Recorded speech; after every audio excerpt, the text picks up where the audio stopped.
Debate with Smriti Paruthikkad. PV Anvar നിർത്താതെ ശബ്ദിക്കുകയാണ്. പിണറായി സത്തിനെതിരെയുള്ള പോരാട്ടത്തിന് ഇടവേള കൊടുത്ത് ഇപ്പോൾ പോരാടുന്നത് പ്രതിപക്ഷത്തോടാണ്. പിൻഗാമിയെ നിശ്ചയിക്കാൻ കഴിയാഞ്ഞതിന്റെ നിരാശ കോൺഗ്രസ് സ്ഥാനാർത്ഥിയുടെ രാഷ്ട്രീയ അസ്തിത്വത്തെ തന്നെ ചോദ്യം ചെയ്യുന്ന വിധത്തിൽ വിളിച്ചു പറഞ്ഞു. മുന്നണി പ്രവേശം സാധ്യമാകാത്തതിന്റെ നിരാശ അതിലും കടുപ്പിച്ചാണ് ഇന്ന് അൻവർ പ്രകടിപ്പിച്ചത്. VD സതീശൻ വസ്ത്രാക്ഷേപം നടത്തി തെരുവിലേക്ക് വിട്ടുവെന്നാണ് ഇന്നത്തെ പ്രതികരണം. കാലുപിടിക്കുമ്പോൾ മുഖത്ത് ചവിട്ടിയെന്നും ആഞ്ഞടിച്ചു. മുന്നണി പ്രവേശത്തിന് 4 മാസം മുൻപേ കത്ത് നൽകി വേഴാമ്പലിനെ പോലെ കാത്തിരുന്ന അൻവറിന് ഏക തടസ്സം VD സതീശൻ എന്നതാണ് അൻവറിന്റെ മനസ്സിലാക്കൽ. അകത്തേക്കുള്ള വഴി തേടുന്ന അൻവർ കോൺഗ്രസിനകത്ത് ഭിന്നിപ്പുണ്ടാക്കുന്നതിൽ വിജയിച്ചിട്ടുണ്ട്. VD സതീശനെതിരെ K സുധാകരന്റെ പ്രതികരണം അതിന്റെ തെളിവാണ്. അൻവർ അവിഭാജ്യമെന്ന മയപ്പെടുത്തുന്ന KC-യും ചെന്നിത്തലയും ലീഗിൽ കുഞ്ഞാലിക്കുട്ടിയും അപ്പുറത്ത് മയപ്പെടാതെ VD സതീശനും. മുന്നണിയിൽ എടുക്കും മുൻപേ സെമി ഫൈനലിൽ തലവേദനയാവുകയാണ് PV അൻവർ. കയ്യാലപ്പുറത്തോ എന്നതാണ് ചോദ്യം.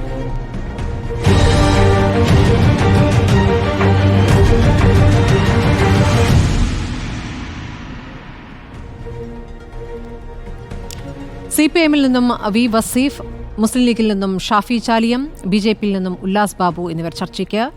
രാഷ്ട്രീയ നിരീക്ഷകരായി ശ്രീ സണ്ണിക്കുട്ടി എബ്രഹാമും ഉണ്ട്. ആദ്യം ഞാൻ വസീഫിലേക്ക്. വസീഫ്, ഇപ്പോൾ PV അൻവറിന്റെ ഫോക്കസ് മാറിയതിന്റെ ഒരു ആശ്വാസം CPM-നുണ്ടോ? നിങ്ങളെ സംബന്ധിച്ച് സ്ഥാനാർത്ഥിയെ തീരുമാനിച്ചിട്ടില്ല, പക്ഷേ അൻവർ ഇപ്പോൾ നിരന്തരം പിണറായി സത്തിനെതിരായ പോരാട്ടം മാറ്റിവെച്ചപ്പോൾ കോൺഗ്രസിനെതിരെ, പ്രത്യേകിച്ച് പ്രതിപക്ഷ നേതാവിനെതിരെ പോരാട്ടം തുടങ്ങിയിരിക്കുന്നു.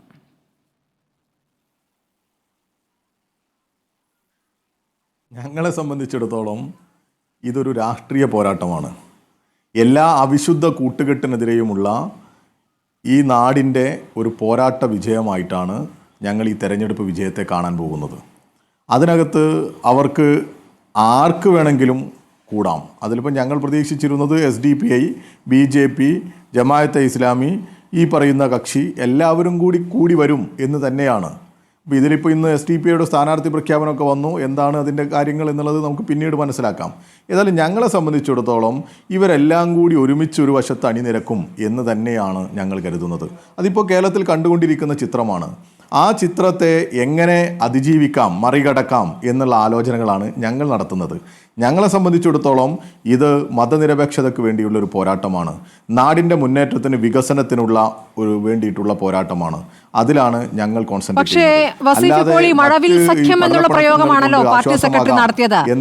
മഴവിൽ സഖ്യത്തിനെതിരെ, ഈ പറയുന്ന അവിശുദ്ധ കൂട്ടുകെട്ടിനെതിരെ ഒരു സ്ഥാനാർത്ഥി നിശ്ചയിക്കാൻ എന്താണ് ഇത്ര താമസം? അയ്യോ, ആരാ പറഞ്ഞ താമസം ഉണ്ടെന്ന്? എന്നാ നോമിനേഷന്റെ ഡേറ്റ്?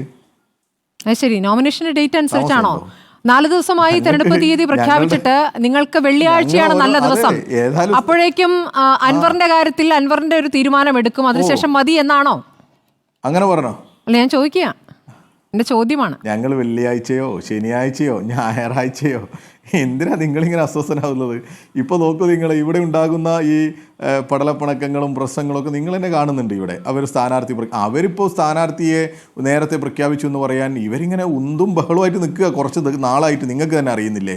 ഇവിടെ ഓരോരുത്തരും കുപ്പായിട്ട് അങ്ങ് ഇറങ്ങുക സ്വയം സ്ഥാനാർത്ഥി പ്രഖ്യാപനമായിട്ട്. അങ്ങനെ നടന്ന സമയത്ത് എങ്ങനെയെങ്കിലും ഈ കടമ്പ ഒന്ന് കടക്കണം എന്നൊരു ആലോചന നടത്തി അവർ ഒരാളെ അങ്ങ് പ്രഖ്യാപിച്ചതാണ്. അത് പ്രഖ്യാപിച്ച ഉടനെ തന്നെ അദ്ദേഹത്തിൻ്റെ കാല് പിടിച്ച് നിലത്തടിക്കുന്ന സ്ഥിതിയിലേക്ക് ഇവിടെ അവർ തന്നെ കൊണ്ടുവന്ന ആൾ അൻവർ പോയിട്ടുണ്ട്. അപ്പോൾ നമ്മളത് കണ്ടു. വലിയ ആക്ഷേപം പ്രഖ്യാപിച്ച സ്ഥാനാർത്ഥിക്കെതിരെ അവർ നടത്തി. അത് വലിയ ക്ഷീണമാണ് കോൺഗ്രസിനുണ്ടാക്കിയത്. അതുമാത്രമല്ല, കോൺഗ്രസ് സ്ഥാനാർത്ഥിയെ പ്രഖ്യാപിച്ചിട്ട് ഈ മണ്ഡലത്തിൽ നിങ്ങളുടെ പ്രതിനിധികളുണ്ടെങ്കിൽ അവരോടൊക്കെ ഒന്ന് സ്വകാര്യമായി ചോദിച്ചാൽ, പരസ്യമായി ഒരു പക്ഷേ അവർ പറയാൻ അവർക്ക് സാധിക്കില്ല. അവരോട് ചോദിച്ചാൽ അവർക്കറിയാം, അവർ മനസ്സിലാക്കിയിട്ടുണ്ട് ഈ സ്ഥാനാർത്ഥി ഇവിടെ ഫിറ്റല്ല. ഈ സ്ഥാനാർത്ഥിയെ കോൺഗ്രസ് തന്നെ ഏറ്റെടുത്തിട്ടില്ല. ഈ മണ്ഡലത്തിലെ കോൺഗ്രസിന് പോലും താല്പര്യമില്ലാത്ത സ്ഥാനാർത്ഥിയെയാണ് കോൺഗ്രസ് മറ്റെന്തോ പ്രതീക്ഷിച്ച് ഇവിടെ അവതരിപ്പിച്ചത്. അത് ഏതായാലും അവരുടെ നീക്കം പാളി എന്നുള്ളത് നമ്മൾ കണ്ടു. അത് കരുതി ഞങ്ങളുടെ സ്ഥാനാർത്ഥി നിർണയത്തിലേക്ക് പോയി ഞങ്ങളെന്തോ പ്രശ്നം, ഞങ്ങൾ അങ്ങനെ ഒരു പ്രശ്നം കൊണ്ടല്ല. ഞങ്ങളെ സംബന്ധിച്ചിടത്തോളം സ്ഥാനാർത്ഥിക്കുള്ള മാനദണ്ഡം എന്താണ്? വേണ്ടി അല്ലെങ്കിൽ ഒരു വ്യക്തി ഒരുങ്ങിയിട്ട് അവിടെ നിലമ്പൂരിൽ ഫിറ്റ് ആകാൻ എന്താണ് മാനദണ്ഡം? അതെല്ലാം ചില മാനദണ്ഡങ്ങൾ ഇവിടെ അൻവർ പറയുന്നുണ്ടല്ലോ. അല്ല, അതിനോട് CPM യോജിക്കുന്നുണ്ടോ? പൂർത്തിയാകട്ടെ. ഞാൻ ചോദ്യം ചോദിക്കട്ടെ? ഞാൻ ചോദിക്കുന്നത് അൻവർ ഉദ്ദേശിക്കുന്ന മാനദണ്ഡങ്ങൾ CPM-ന് ഉണ്ടോ? അതാണ് നിങ്ങളുടെ രീതി. അല്ല, രണ്ടുപേരേ ഉള്ളൂ. CPM-നും അൻവർ ഉദ്ദേശിക്കുന്ന മാനദണ്ഡങ്ങളുണ്ടോ? അൻവറിന്റെ മാനവും അൻവറിന്റെ പിന്നിലും ഒക്കെ ആരാ ഉള്ളത് നമുക്കറിയാം. റിപ്പോർട്ടർ ടിവിയുടെ പ്രത്യേക താല്പര്യം അൻവറുമായിട്ടുള്ള ഒരു വല്ലാത്ത താല്പര്യവും.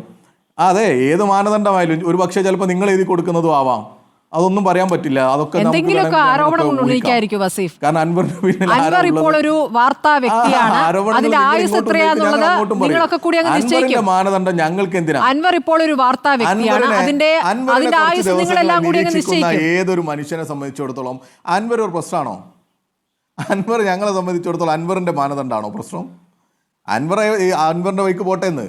അൻവറിന്റെ വഴി എന്നുള്ളത് ഉന്നയിച്ച കാര്യങ്ങളിലൊക്കെ പിണറായി സത്തിനെതിരായ പോരാട്ടം എന്ന് ഞങ്ങൾ ഈ സമൂഹത്തിൽ വിശദീകരിച്ചു. ഒരു മിനിറ്റ് വസീഫ്, അൻവർ ആദ്യം തന്നെ പറഞ്ഞിട്ടുള്ളത് അവിടെ LDF UDF തമ്മിലല്ല മത്സരം, ചിലർക്ക് അൻവറിന് മാത്രമല്ല മത്സരം പിണറായിസവും ജനവും തമ്മിലാണെന്നാണ്.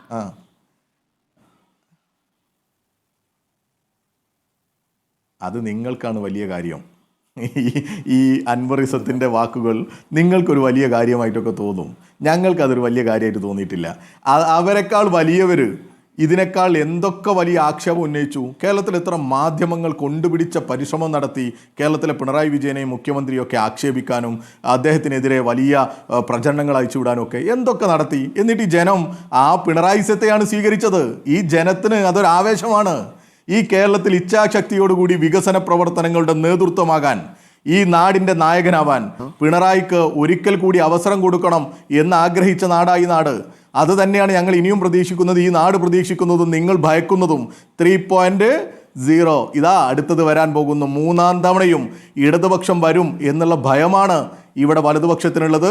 അവരെ സഹായിക്കുന്ന ചില മാധ്യമങ്ങൾക്കും ആത്മവിശ്വാസം ഈ സെമിഫൈനൽ എന്താണ് കാണാത്തത്? സെമിഫൈനലിൽ സ്ഥാനാർത്ഥിയെ നിശ്ചയിക്കാൻ വൈകുന്നത് സെമിഫൈനലാണ്.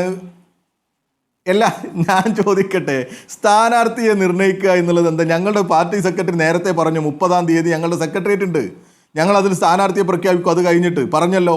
അതിലെന്താ ഒരു അവ്യക്തത ഉള്ളത്?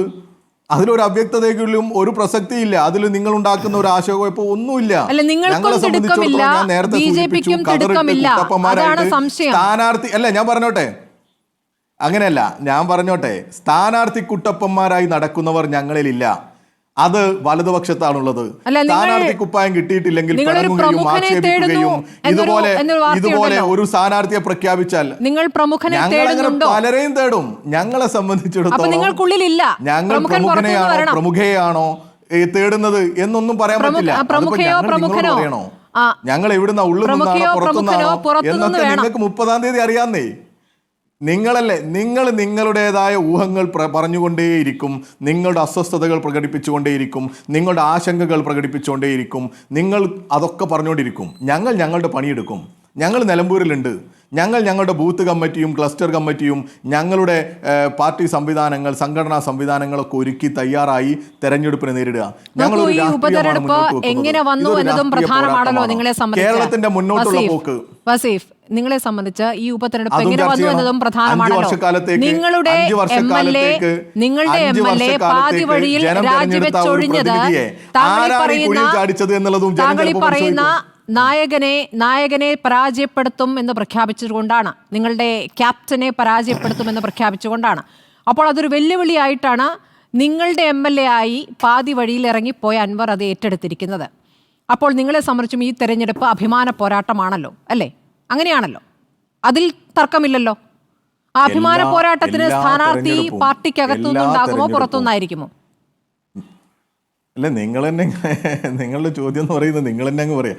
ഞാൻ പറഞ്ഞോട്ടെ, എല്ലാ തെരഞ്ഞെടുപ്പും വളരെ ഗൗരവത്തോടു കൂടി, വളരെ പ്രാധാന്യത്തോടു കൂടി കാണുന്നവരാണ് ഞങ്ങൾ. അത് പഞ്ചായത്ത് തെരഞ്ഞെടുപ്പാകട്ടെ, നിയമസഭാ തെരഞ്ഞെടുപ്പാവട്ടെ, ഉപതെരഞ്ഞെടുപ്പാവട്ടെ, എല്ലാ തെരഞ്ഞെടുപ്പും അത് ഞങ്ങളുടെ ഒരു രാഷ്ട്രീയ പ്രചരണത്തിനുള്ള ഒരു വേദിയായിട്ട് കൂടി ഞങ്ങൾ ഉപയോഗിക്കും. ഈ കേരളത്തിലും ഇന്ത്യയിലും ഒക്കെ ഇടതുപക്ഷ ആശയങ്ങൾ പ്രചരിപ്പിക്കാൻ വേണ്ടിയിട്ടുള്ള ഒരു അവസരമായി ഞങ്ങൾ ഇതിന് ഉപയോഗപ്പെടുത്തും.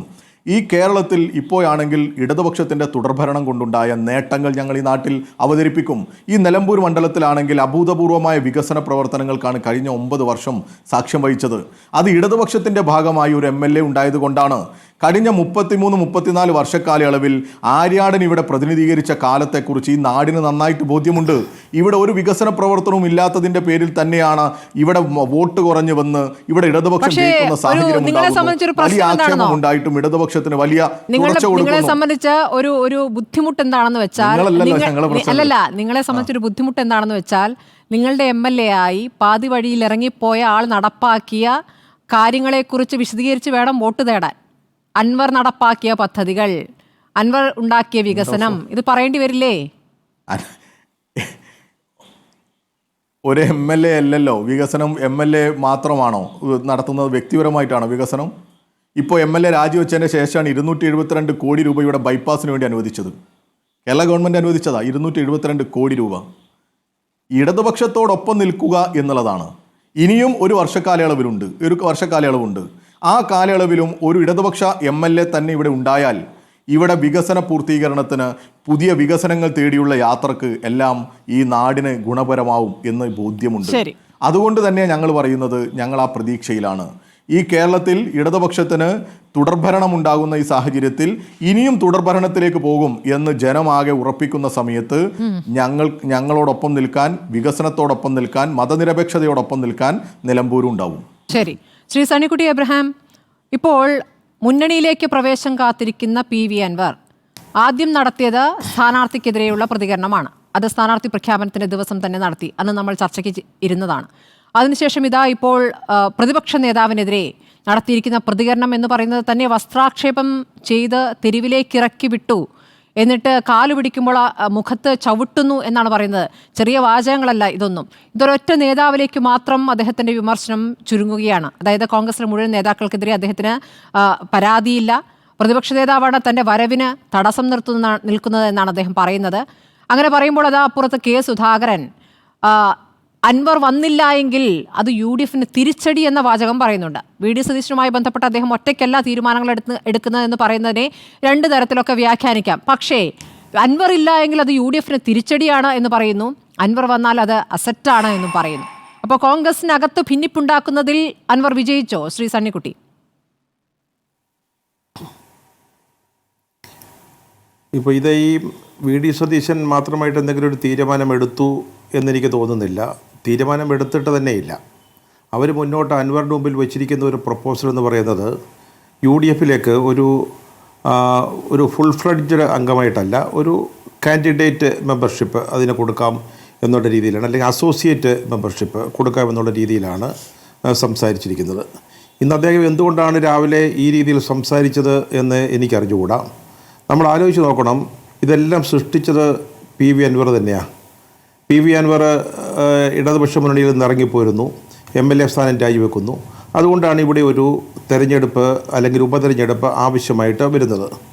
അപ്പോൾ ഇവിടെ അദ്ദേഹം ഉയർത്തിപ്പിടിക്കുന്ന രാഷ്ട്രീയം എന്താണ്? ഇപ്പോൾ കേരളത്തെ മൊത്തം ബാധിക്കുന്ന ഒരു രാഷ്ട്രീയമല്ല അൻവറിൻ്റേത്, പക്ഷേ നിലമ്പൂരിനെ ബാധിക്കുന്ന ഒന്നാണെന്ന് ഞാൻ സമ്മതിക്കുന്നു. ഇവിടെ അദ്ദേഹം ഏത് രാഷ്ട്രീയമാണ് ഉയർത്തിപ്പിടിക്കുന്നത്? അദ്ദേഹം തുടക്കത്തിൽ പറഞ്ഞു ഇത് പിണറായിസത്തിൻ്റെ ശവപ്പെട്ടിയിലടിക്കുന്ന ആണിയെന്നോ അല്ലെങ്കിൽ പിണറായിസത്തെ തുടച്ചു നീക്കാനുള്ള ഒരു നീക്കം, അതിനാണ് അദ്ദേഹം നേതൃത്വം കൊടുക്കുന്നതെന്ന് പറഞ്ഞു. ഓക്കെ, അദ്ദേഹത്തിന് അങ്ങനെ പറയുന്നതിന് യാതൊരു കുഴപ്പവുമില്ല. പിന്നീട് അദ്ദേഹം സ്ഥാനാർത്ഥിയുടെ കാര്യത്തിൽ പ്രശ്നങ്ങളുണ്ടാക്കുന്നു. സ്ഥാനാർത്ഥി LDFുമായി CPMുമായി ചർച്ച നടത്തിയ, അവിടുത്തെ സ്ഥാനാർത്ഥിയാവാൻ ചർച്ച നടത്തിയ ആളാണ് എന്ന് ആലോചിച്ച് നോക്കണം. ഒരു പ്രധാനപ്പെട്ട ഘടകകക്ഷി, അതായത് അവരാണ് മത്സരിക്കാൻ പോകുന്നത്, അവരുടെ സ്ഥാനാർത്ഥിയെ തീരുമാനിക്കുന്ന ചർച്ച നടക്കുമ്പോൾ അതിൽ ആര്യാടൻ ഷൗക്കത്ത് പ്രധാനപ്പെട്ട രണ്ടുപേരിൽ ഒരാളായിട്ട് നിൽക്കുമ്പോൾ ആ സ്ഥാനാർത്ഥിക്കെതിരായിട്ട് അല്ലെങ്കിൽ ആ സ്ഥാനാർത്ഥിയെ പ്രഖ്യാപിച്ചതിന് ശേഷം പോലും അദ്ദേഹത്തെ പറ്റി വളരെ മോശപ്പെട്ട വാക്കുകൾ പറയുന്നു. ഇങ്ങനെ ഒരാൾ എങ്ങനെയാണ് നമ്മൾ ഒരു മുന്നണിയിൽ, അത് LDF ആവട്ടെ UDF ആവട്ടെ, ഞാൻ പറഞ്ഞു വന്നത് അദ്ദേഹത്തിൻ്റെ രാഷ്ട്രീയമായ വിശ്വാസ്യതയുടെ ഒരു വലിയ പ്രശ്നമാണ്. അതാണ് ഞാൻ നേരത്തെ പറഞ്ഞത്, അദ്ദേഹം ഉയർത്തിപ്പിടിക്കുന്ന രാഷ്ട്രീയം. അദ്ദേഹത്തിന് അക്കാര്യത്തിൽ ഒരു ഉറപ്പില്ല. കോൺഗ്രസ് നേതാക്കൾ ഒന്നടങ്കം തന്നെ ഇങ്ങനെയൊരാൾ വേണ്ട, ഇങ്ങനെ പാതി വഴിയിൽ നിർത്തേണ്ട കാര്യമില്ല, ഇങ്ങനെ ഒരാൾ വേണ്ട എന്നൊരു തീരുമാനം പറയണ്ടേ? അതെന്താണ് പറയാത്തത്? എല്ലാ നേതാക്കളും പൊതുവെ ഇപ്പോൾ VD സതീശൻ പറഞ്ഞ പോലെ ഷാർപ്പായല്ല പ്രതികരിച്ചിട്ടുള്ളത്. അൻവർ വരേണ്ടതാണ്, അൻവർ നല്ല നേതാവാണ് എന്ന രൂപത്തിലാണ് പ്രതികരിക്കുന്നത്. അതെന്താണ് അങ്ങനെ? അപ്പം ഞാനതിന് മുമ്പായിട്ട് ഈ പശ്ചാത്തലം എന്ന് പറയുന്നതിന് സ്മൃതിക്ക് എന്തെങ്കിലും വിരോധം ഉണ്ടാകുമെന്ന് എനിക്ക് തോന്നുന്നില്ല. അപ്പോൾ അദ്ദേഹം കാട്ടുന്ന അദ്ദേഹത്തിൻ്റെ രാഷ്ട്രീയമായ പൊളിറ്റിക്കൽ ക്രെഡിബിലിറ്റി എന്ന് പറയുന്നത് വളരെ പ്രധാനപ്പെട്ട കാര്യമാണ്. ഞാനൊന്ന് ചോദിച്ചോട്ടെ, അദ്ദേഹം ഈ നിലപാടുകൾ എടുക്കുന്ന ആൾ, അദ്ദേഹം CPM ഉള്ളിൽ നിൽക്കുമ്പോൾ തന്നെയാണ് പിണറായി വിജയനെതിരായിട്ട് വളരെ മോശപ്പെട്ട ആരോപണങ്ങൾ ഉന്നയിച്ചുകൊണ്ട് രംഗത്ത് വരുന്നത്. അദ്ദേഹം ഒന്ന് CPM പിന്നീടാണ് അദ്ദേഹം മാറുന്നത്, അതും പിണറായി വിജയനെതിരായിട്ട്. നമുക്കറിയാം പിണറായി വിജയനും അദ്ദേഹവും നല്ല ബന്ധമായിരുന്നു. എന്തോ ചെയ്തു കൊടുക്കാൻ പറ്റാത്തോ എന്തോ വരങ്ങൾ അദ്ദേഹം ചോദിച്ചിട്ടുണ്ടാവും, അത് കൊടുക്കാൻ പറ്റാത്തത് കൊണ്ടേ ആവാം. ഏതായാലും ഇടതുപക്ഷ മുന്നണിയിൽ നിൽക്കുമ്പോൾ തന്നെ അതിൻ്റെ ക്യാപ്റ്റനെതിരായിട്ട് അതിശക്തമായ ആരോപണങ്ങളുമായിട്ട് വന്ന ഒരാൾ പിന്നീട് ഇപ്പോൾ അദ്ദേഹം ഇവിടെ വരുന്നു. ഇവിടെ അദ്ദേഹം പാർട്ടിയിൽ പിന്നെ കോൺഗ്രസ് കൊണ്ടിരുന്ന സ്ഥാനാർത്ഥിയെ എതിർക്കുന്നു, അദ്ദേഹത്തെ പറ്റി മോശമായിട്ട് പറയുന്നു, പ്രതിപക്ഷ നേതാവിനെ പറ്റി മോശമായിട്ട് പറയുന്നു. അപ്പോൾ ഞാൻ ചോദിക്കുന്നത്, ഇദ്ദേഹത്തെ എങ്ങനെ വിശ്വസിച്ച് ഒരു മുന്നണിയിലെടുക്കും? അദ്ദേഹത്തിൻ്റെ പൊളിറ്റിക്കൽ ക്രെഡിബിലിറ്റി എന്ന് പറയുന്നത് അദ്ദേഹം എടുത്താൽ തന്നെ അദ്ദേഹം പിന്നെ നമ്മുടെ ആര്യാടൻ ഷൗക്കത്തിന് അനുകൂലമായിട്ട് പ്രവർത്തിക്കും, ആത്മാർത്ഥമായിട്ട് പ്രവർത്തിക്കും എന്ന് എന്താണ് ഉറപ്പുള്ളത്? അതുകൊണ്ടാണ് UDF പ്രത്യേകിച്ച് കോൺഗ്രസിൽ അദ്ദേഹത്തെ ഇതുപോലെ രാഷ്ട്രീയ പശ്ചാത്തലമുള്ള പൊളിറ്റിക്കൽ ക്രെഡിബിലിറ്റി വളരെ കുറവായ ഒരാളെ കൊണ്ടുവരുന്നതിനെതിരായിട്ടുള്ളൊരു വികാരമുള്ളത്. അതാണ് ഈ ചർച്ചയിലൊക്കെ ഉണ്ടാകുന്നത്. പിന്നെ സ്മൃതി ചോദിച്ചതൊരു വളരെ പ്രധാനപ്പെട്ട കാര്യമാണ്. ഇപ്പോൾ സുധാകരൻ അദ്ദേഹം എന്തോ അസറ്റാണ്, അദ്ദേഹത്തിൻ്റെ വോട്ട് എന്തുകൊണ്ട്, അദ്ദേഹത്തിന് എന്താ വോട്ടെന്നൊക്കെ ഉള്ളത് നമുക്കറിയാം. കഴിഞ്ഞ തവണ LDF ചേർന്ന് മത്സരിക്കുമ്പോൾ അദ്ദേഹത്തിന് 2700 വോട്ടിൻ്റെ ഭൂരിപക്ഷമേ ഉള്ളൂ. നമുക്ക് ആ പശ്ചാത്തലമൊന്നും ഞാനിപ്പോൾ ഇവിടെ പ്രസക്തമാണെന്ന് എനിക്ക് തോന്നുന്നില്ല. പക്ഷേ അദ്ദേഹം എന്തോ അസറ്റാണ്. അപ്പോൾ ഇവിടെ എന്താ ഇതിപ്പോൾ അദ്ദേഹം ഇടയ്ക്ക് പറയുന്നുണ്ട്, എനിക്ക് എന്താ ചെങ്കോലിലെ വടിയും ചെങ്കോലും ഒന്നും എൻ്റെ കൈവശമില്ല, പിന്നെ സതീശൻ തന്നെയല്ല തീരുമാനിക്കേണ്ടതെന്നൊക്കെ പറയുന്നത്. ഇത് കോൺഗ്രസിനുള്ളിൽ ഈ അടുത്ത കാലത്ത് നടന്ന നേതൃമാറ്റവുമായി ബന്ധപ്പെട്ട നിരാശയുടെയും അല്ലെങ്കിൽ അതുപോലെ തന്നെയുള്ള ചില പ്രത്യേക വികാരങ്ങളുടെ, വളരെ വ്യക്തിപരമായ വികാരങ്ങളുടെ പ്രതിഫലനമാണ്. അപ്പോൾ ഇവിടെ ഈ അവസരത്തിൽ ഒന്ന് സതീശനിട്ടൊന്ന് കൊടുക്കാം, ഒന്ന് കൊടുക്കാൻ വേണ്ടിയുള്ളൊരു ശ്രമമാണ് മുൻ KPCC പ്രസിഡന്റ് സുധാകരൻ എടുക്കുന്നത്. സുധാകരൻ PC പ്രസിഡന്റ് ആയിരിക്കുമ്പോൾ സ്മൃതി അദ്ദേഹം എടുത്തിട്ടുള്ള അച്ചടക്ക നടപടികൾ മറ്റാരും എടുത്തിട്ടുണ്ടാവില്ല. ഇവിടെ തെരഞ്ഞെടുപ്പിന് തൊട്ട് മുമ്പാണ് മുന്നണിയുടെ സാധ്യതകൾക്ക് മങ്ങലേൽപ്പിക്കുന്ന രീതിയിൽ അൻവർ ഇതുപോലൊരു പ്രകടനം നടത്തുമ്പോൾ, പരസ്യ പ്രസ്താവനകൾ, പത്രസമ്മേളനങ്ങൾ അത് നടത്തുമ്പോൾ കോൺഗ്രസിൻ്റെ ഒരു നേതാവ് എന്തുകൊണ്ട് സതീശനെ തള്ളിപ്പറഞ്ഞുകൊണ്ട്, സതീശൻ ഇതുവരെ അദ്ദേഹത്തെ എടുക്കുകയില്ലെന്നൊന്നും പറഞ്ഞിട്ടില്ല, UDF അങ്ങനെ പറഞ്ഞിട്ടില്ല, ലീഗ് ചില ശ്രമങ്ങൾ നടത്തുന്നുണ്ട്, കുഞ്ഞാലിക്കുട്ടി അതിനെപ്പറ്റി ഇന്ന് പറഞ്ഞിട്ടുണ്ട്. ഒരു തീരുമാനമെടുക്കാത്ത കാര്യത്തിന്മേൽ എന്തുകൊണ്ട് തീരുമാനമെടുക്കാതിരിക്കുന്നതിൻ്റെ ഒരു പ്രധാനപ്പെട്ട കാരണം തൃണമൂൽ കോൺഗ്രസും ഇന്ത്യ സഖ്യവുമായി ബന്ധപ്പെട്ട് തൃണമൂൽ കോൺഗ്രസും തമ്മിൽ അഖിലേന്ത്യാ തലത്തിൽ നല്ല ചേർച്ച ഇപ്പോൾ ഇല്ലാത്തത് കൊണ്ട് അവരെ പുറത്തു നിർത്താൻ തൽക്കാലം ഒരു ഞാൻ നേരത്തെ പറഞ്ഞ പോലെ ഒരു ഫുൾ ഫ്ലെഡ്ജഡ് മെമ്പർഷിപ്പ് കൊടുക്കാതെ നിർത്താം. അതായിരുന്നു കോൺഗ്രസിൻ്റെ ലൈന്. അത് കോൺഗ്രസ് ഹൈക്കമാൻഡിൻ്റെ നിലപാടാണ്. കോൺഗ്രസിൻ്റെ വർക്കിംഗ് കമ്മിറ്റി മെമ്പർ കൂടിയായ സുധാകരനാണ് മറിച്ചൊരു അഭിപ്രായം പറഞ്ഞത്. അത് അൻവറിന് ഈ പാർട്ടിയിൽ എന്തെങ്കിലും കുഴപ്പങ്ങൾ ഉണ്ടാക്കാൻ സാധിച്ചു എന്നുള്ളതല്ല, ഇത് സ്വതസിദ്ധമായിട്ട് കോൺഗ്രസിൻ്റെ ഉള്ളിൽ പലപ്പോഴും നടക്കുന്ന നൈസർഗികമായ ഒരു വാസനയുടെ പ്രതിഫലനമാണ് ഇന്ന് കോൺഗ്രസിലെ ചില നേതാക്കളുടെ ഭാഗത്തു നിന്ന് ഉണ്ടായിരിക്കുന്നത്. ശരി, എനിക്ക് ഷാഫി ചാലിയത്തിലേക്കാണ് ഇനി പോകുന്നത്. ശ്രീ ഷാഫി ചാലിയം, PK കുഞ്ഞാലിക്കുട്ടി ഇന്ന് പറഞ്ഞത് നല്ല പര്യവസാനം ഉണ്ടാകും എന്നുള്ളതാണ്.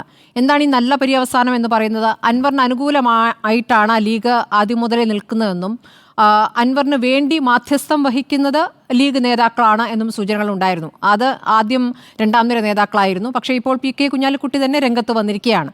അപ്പോൾ അൻവർ അവിഭാജ്യ ഘടകമാണ്. നിലമ്പൂരിൽ ജയിക്കാൻ അൻവർ ഇല്ലാതെ പറ്റില്ല എന്നതാണോ ലീഗിന്റെ ബോധ്യം?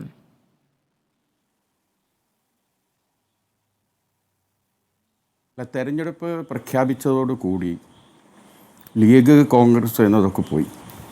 പിന്നെ UDF എന്ന ഒരൊറ്റ വികാരമേ ഉള്ളൂ.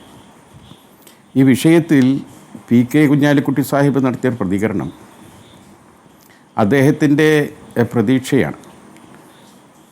ഇത്തരം തെരഞ്ഞെടുപ്പ് ആസന്നമാകുന്ന കാലത്തൊക്കെ മുൻകാലങ്ങളിൽ ഉണ്ടായ ഒരുപാട് ഉദാഹരണങ്ങൾ നമുക്കുണ്ട്. അതിൻ്റെയൊക്കെ കുരുക്കുകൾ പരിഹരിക്കാൻ സാധിക്കുമെന്ന ശുഭാപ്തി വിശ്വാസം നിങ്ങളോട് പങ്കുവെക്കുക, ഇതാണ് PK കുഞ്ഞാലിക്കുട്ടി സാഹിബ് പറഞ്ഞതിൻ്റെ അർത്ഥം. കാരണം ഈ വിഷയത്തിൽ മിസ്റ്റർ അൻവർ അദ്ദേഹം രാജിവെച്ചത് മൂലമുണ്ടായ ഒരു തെരഞ്ഞെടുപ്പാണ്. ഇവിടെ വസീഫ് ഈ കഴിഞ്ഞ 2 ടേമിലായി ഇടതുപക്ഷ MLA ആയിരുന്ന അൻവർ ആ മണ്ഡലത്തിൽ ചെയ്ത സേവനങ്ങളെ ഇടതുപക്ഷത്തിന് എങ്ങനെയാണ് അത് കുറച്ച് കാണിക്കാൻ സാധിക്കുക? പിന്നെ തുടർ ഭരണം കിട്ടിയത് വസീഫ് എന്നെ പറയുന്നു, ജനങ്ങൾ കൂടുതൽ ആത്മവിശ്വാസം, കൂടുതൽ സർക്കാരിനെ അനുകൂലിക്കുന്നതുകൊണ്ടാണ് തുടർ ഭരണം കിട്ടിയത്. തുടർ വിജയം അൻവറിന് കിട്ടിയത് എങ്ങനെയാണ്?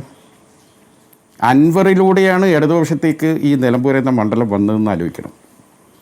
അപ്പം അൻവർ നല്ലൊരു ട്രബിൾ ഷൂട്ടറാണ്. അൻവർ അധികാരമുള്ള ഒരു സ്ഥലത്തു നിന്നാണ് ഇറങ്ങിപ്പോയിരുന്നത്. അൻവർ ട്രബിൾ ഷൂട്ടറാണ്. അധികാരമുള്ളിടത്തേക്ക് ചാടുന്ന ഒരുപാട് ആളുകളെ കണ്ടിട്ടുണ്ട്. ആണ്, അതുകൊണ്ടാണല്ലോ അദ്ദേഹം വഴി ഇടതുപക്ഷത്തേക്ക് ആ മണ്ഡലം വന്നത്. അല്ല, അവിടെ ഇപ്പോഴത്തെ പ്രശ്നങ്ങളൊക്കെ അതൊക്കെ ഒരു ചായക്കോപ്പയിലെ കുടുക്കാറ്റാണ്. അൻവറിന് ഒരുപാട് കഴിവുകളുണ്ട്, അതുപോലെ തന്നെ ചില പക്വത കുറവുകളും കാണുന്നുണ്ട്. ഒന്ന് തുറന്നു പറയണം. അതായത് ഇപ്പോൾ ലീഗാണ് അവിടെ സ്ഥാനാർത്ഥിയെ നിർത്തുന്നതെന്ന് വിചാരിക്കൂ. ലീഗിന്റെ സ്ഥാനാർത്ഥി നിങ്ങൾ അങ്ങ് നിശ്ചയിക്കുന്നു, പ്രഖ്യാപിക്കുന്നു.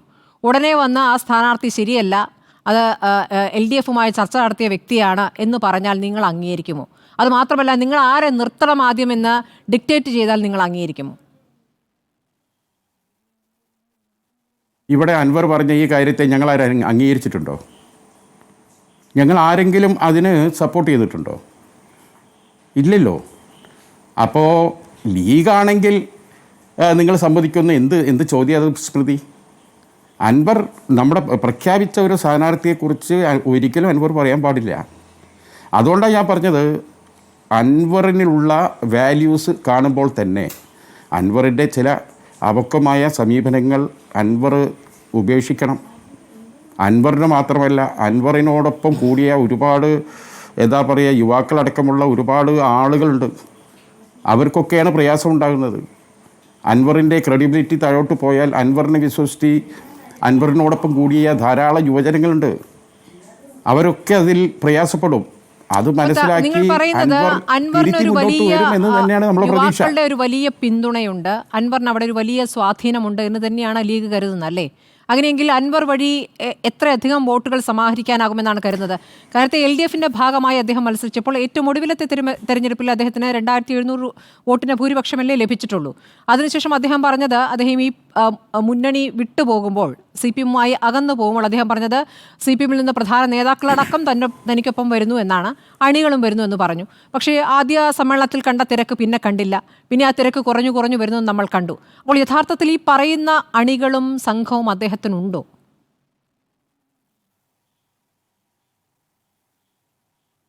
അതായത് അൻവറിൻ്റെ വിഷയത്തിൽ ഞാൻ പറഞ്ഞു വരുന്നത്, നമ്മുടെ ഈ UDF ആകട്ടെ LDF ആകട്ടെ, ഈ 2 മുന്നണികളിലും ചെറിയ ഘടകകക്ഷികളുണ്ട്. ഒരുപക്ഷേ ആ ഘടകകക്ഷികൾ ഒരു സീറ്റിൽ മത്സരിക്കും. ആ മത്സരിക്കുന്നിടത്ത് തന്നെ അവർ മുഴുവൻ ഉണ്ടാവില്ല. ആ മണ്ഡലത്തിൻ്റെ പുറത്ത് അവരുടെ സാന്നിധ്യം പോലും ഇല്ലാത്ത സ്ഥലങ്ങളുണ്ട്. എന്നാൽ പോലും വിജയിച്ചു വന്നാൽ ഒരു മന്ത്രിസ്ഥാനം, അത് UDFിൽ മാത്രമല്ല ഇടതുപക്ഷത്തും നമ്മൾ കാണുന്നതാണ്. എന്താ ഇതിന് കാരണം? തെരഞ്ഞെടുപ്പ് വന്നാൽ ഏത് ചെറിയ ഘടകത്തെയും കൂട്ടിപ്പിടിക്കുക എന്നതാണ് വിജയിക്കാൻ വേണ്ടി ചെയ്യേണ്ട സ്ട്രാറ്റജി. അതാണ് BJP ചെയ്തത്. കോൺഗ്രസിന് അങ്ങനെ കൂട്ടിപ്പിടിക്കാൻ കഴിയാതെ പോയതാണ് ആദ്യമായി മോഡി അധികാരത്തിലെത്താനുള്ള കാരണം അന്ന് AK ആൻ്റണിയാണ് ചുമതലപ്പെടുത്തിയത്. ഓരോ പ്രാദേശിക കക്ഷികളെയും രാജ്യത്തെ 30 സ്റ്റേറ്റുകളിലുള്ള ഏത് ചെറിയ ഗോത്രവർഗ കക്ഷിയെ പോലും കൂടെ നിർത്തണം. ആൻ്റണിയിൽ പരാജയമായിരുന്നു, അമിത്ഷാ അതിൽ വിജയിച്ചു. അതുപോലെ കേരള രാഷ്ട്രീയത്തിലും ഇപ്പോൾ കടന്നപ്പള്ളി രാമചന്ദ്രന് സീറ്റ് കൊടുക്കുന്നു, മന്ത്രിയാക്കുന്നു. AK ശശീന്ദ്രന് സീറ്റ് കൊടുക്കുന്നു, മന്ത്രിയാക്കുന്നു. ഗണേഷ് കുമാറിന് സീറ്റ് കൊടുക്കുന്നു, മന്ത്രിയാക്കുന്നു. INLന് സീറ്റ് കൊടുക്കുന്നു, മന്ത്രിയാക്കുന്നു. ആൻ്റണി P രാജുവിന് സീറ്റ് കൊടുക്കുന്നു, മന്ത്രിയാക്കുന്നു. എന്താ ഇവർക്കൊക്കെ പിന്നെ കേരള രാഷ്ട്രീയത്തിലെ പൊട്ടൻഷ്യൽ എന്താ? ചെറിയത് അത് എല്ലാത്തിനും സമാഹരിക്കുക, അതാണ് സ്ട്രാറ്റജി. അതുപോലെ UDFിൽ ഞങ്ങൾക്ക് മുസ്ലിം ലീഗ് അടക്കം കോൺഗ്രസ് അടക്കം ഇവിടുത്തെ പിണറായി സർക്കാരിനോട് ഏറ്റുമുട്ടുന്നവർ മാത്രമല്ല, ഏറ്റുമുട്ടാൻ ആഗ്രഹിക്കുന്നവരും ഈ ഗവൺമെൻറ് താഴെ പോകണമെന്ന് ആഗ്രഹിക്കുന്ന ഒരു ചെറു സംഘം എവിടെയെങ്കിലും ഉണ്ടെങ്കിൽ, ഒരു 1,00,000 വീട് കോളനിയിൽ ഒരു ചെറു സംഘം പ്രവർത്തിക്കുന്നുണ്ടെങ്കിൽ അവരെയും കൂട്ടിപ്പിടിക്കുക എന്നതാണ് രാഷ്ട്രീയ തന്ത്രം. ആ നിലക്ക് അൻവറിനെ പുറത്തു നിർത്താൻ പാടില്ല, അൻവറിനെ കൂടി കൂട്ടി ചെയ്യണമെന്നാണ്. പക്ഷേ അതിന് അൻവർ വിഘാതമാകുന്നുണ്ടോ എന്നിടത്തേക്കാണ് ഇന്നത്തെ ചർച്ച പോകുന്നത്. അൻവർ പക്വതയോടെ കാര്യങ്ങൾ കാണണം. ശരി, അൻവർ ഏറ്റവും വലിയ പഠിക്കേണ്ടത് എന്താണ്?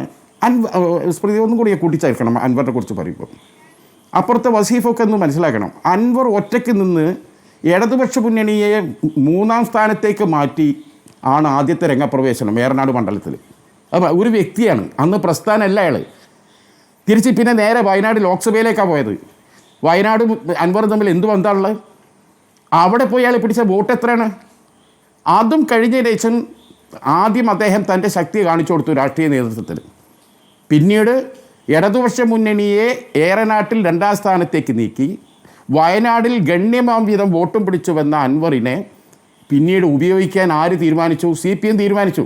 CPMന് അൻവറിനെ സ്വീകരിക്കാം, ഉപയോഗിക്കാം. തിരിച്ച് അവിടെ നിന്ന് ഇറങ്ങി വന്ന അൻവറിനെ ഞങ്ങൾ ഉപയോഗിക്കുമ്പം എന്താണ് വസീഫിനും ടീമിനും എത്ര പൊള്ളുന്നത്?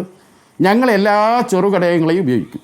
അതിനിടയ്ക്ക് നാക്കുപിശകളും വർത്താനങ്ങളൊക്കെ വരുന്നുണ്ട്. അതൊന്നും ഒരു കാര്യമായ എന്താണ്, അതൊക്കെ ഒരു ഓവുചാരിയിലെ നീരൊഴുക്കായി കണ്ടാൽ മതി. എല്ലാവരും തിരമാലയായിട്ട് കാണേണ്ട പ്രശ്നങ്ങളൊന്നുമില്ല. ഇതൊക്കെ പരിഹരിക്കാൻ പറ്റിയ പ്രാപ്തമായ നേതൃത്വമാണ് ഞങ്ങളുടെ പാർട്ടിക്ക്. മാത്രമല്ല ചെറുഘടകങ്ങളെ കൂട്ടിയിണക്കാനുള്ള PV അൻവറിന്റെ കഴിവ് കൂടി ഉപയോഗപ്പെടുത്തണമെന്നുള്ളതാണ് ഞാൻ അദ്ദേഹത്തിന്റെ വാക്കുകളിൽ നിന്ന് മനസ്സിലാക്കുന്നത്. ഇനി പോകേണ്ടത് ഉല്ലാസവിശ്വാസം എത്രയുണ്ട് എന്നൊരു ചോദ്യമുണ്ട്. നിങ്ങൾക്ക് ഇപ്പോൾ ആശ്വാസകരമാകുന്നത് UDFനകത്ത് അല്ലെങ്കിൽ കോൺഗ്രസിനകത്തൊരു ഭിന്നിപ്പുണ്ടാക്കാൻ PV അൻവറിന് സാധിച്ചിരിക്കുന്നു. അതുകൊണ്ട് CPMുമായി ബന്ധപ്പെട്ട്, മുഖ്യമന്ത്രിയുമായി ബന്ധപ്പെട്ട്, മുഖ്യമന്ത്രിയുടെ ഓഫീസുമായി ബന്ധപ്പെട്ടൊക്കെ അൻവർ ഉയർത്തിയ വലിയ ആരോപണങ്ങൾ, ആ ആരോപണങ്ങൾ പറഞ്ഞുകൊണ്ട് MLA സ്ഥാനം തന്നെ അദ്ദേഹം ത്യജിക്കുകയാണല്ലോ ചെയ്തത്. അപ്പോൾ അതൊന്നും ഈ തെരഞ്ഞെടുപ്പിൽ പ്രചാരണ വിഷയമാകില്ല എന്ന് കരുതുന്നുണ്ടോ?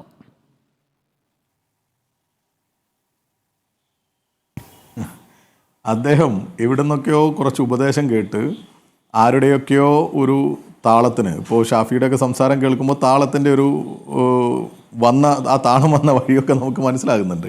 ഇരിക്കട്ടെ, അദ്ദേഹം പറഞ്ഞ ആദ്യത്തെ സ്റ്റേറ്റ്മെൻ്റ് ഉണ്ട്, മലപ്പുറം ജില്ലയിൽ കേസ് കൂടുന്നു, പിണറായി പോലീസ് അല്ലെങ്കിൽ കേരളത്തിലെ ഇടതുപക്ഷ ഗവൺമെൻറ് ആ പോലീസിനെ ഉപയോഗിച്ച് മലപ്പുറത്ത് കേസ് കൂട്ടുന്നു. ഓർമ്മയില്ലേ സ്മൃതി?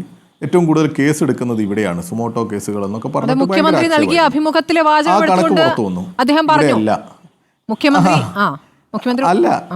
അല്ല ഞാൻ പറയട്ടെ, ഇത് കേക്ക്, ഞാനും പറഞ്ഞോട്ടെ.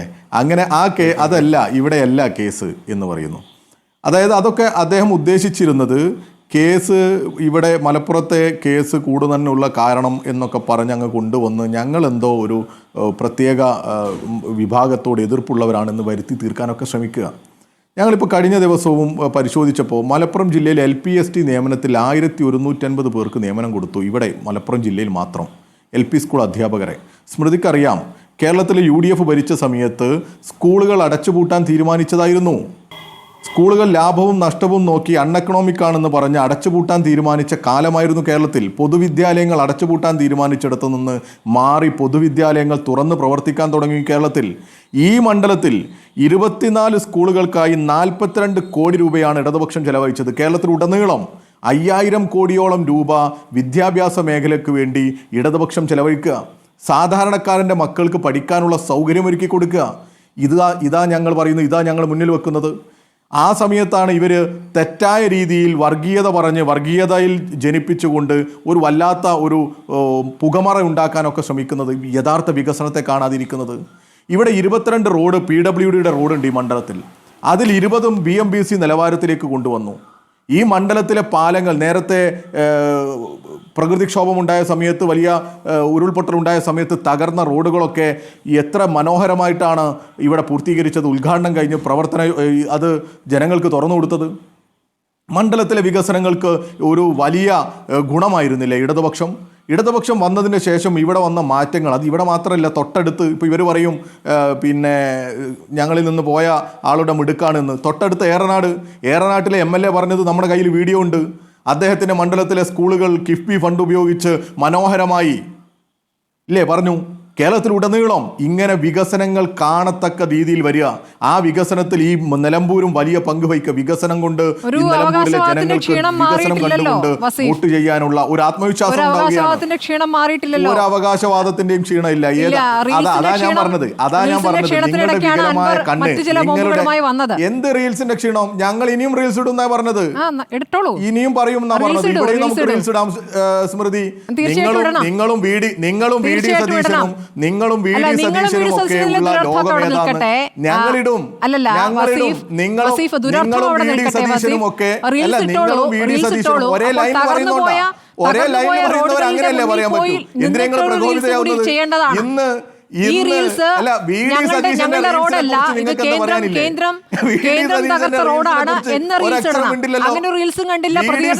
കുറിച്ച് ഇന്ന് വി ഡി സതീശനെ ഒരു പരാതിയും പൊതുമരാമത്ത് മന്ത്രി പറഞ്ഞിട്ടില്ല. അടുത്തത് അല്ല, സ്മൃതിയെ പോലെയുള്ള മാധ്യമ പ്രവർത്തകരെ മനസ്സിലാക്കുന്നത് NHAI പൊതുമരാമത്ത്, കേരളത്തിലെ പൊതുമരാമത്ത് വകുപ്പിന്റെ വീഴ്ചയാണോ? രണ്ടുപേരും കൂടെ ഐക്യപ്പെട്ടാണ് കാര്യങ്ങൾ കൊണ്ടുപോകുന്നതാണല്ലോ പറഞ്ഞത്. എവിടെയാണ് സ്മൃതി? നിങ്ങൾ തന്നെ ഒരുമിച്ചിരുന്നല്ലേ പറയുമ്പോ നിങ്ങൾക്കറിയാത്ത കാര്യങ്ങൾ നിങ്ങളുടെ ചാനലിൽ നിന്ന് തന്നെ നിങ്ങൾ ആവശ്യത്തിന് പഠിപ്പിച്ചിട്ടില്ലേ? ഡോക്ടർ അരുൺകുമാർ നിങ്ങൾക്ക് ആവശ്യത്തിന് ഈ സാങ്കേതികത്വമൊക്കെ നല്ല വൃത്തിയിൽ പഠിപ്പിച്ച് നിങ്ങളെ വൃത്തിയിൽ പഠിപ്പിച്ച് നിങ്ങളുടെ ചാനലിൽ തന്നെ ഡോക്ടർ അരുൺകുമാർ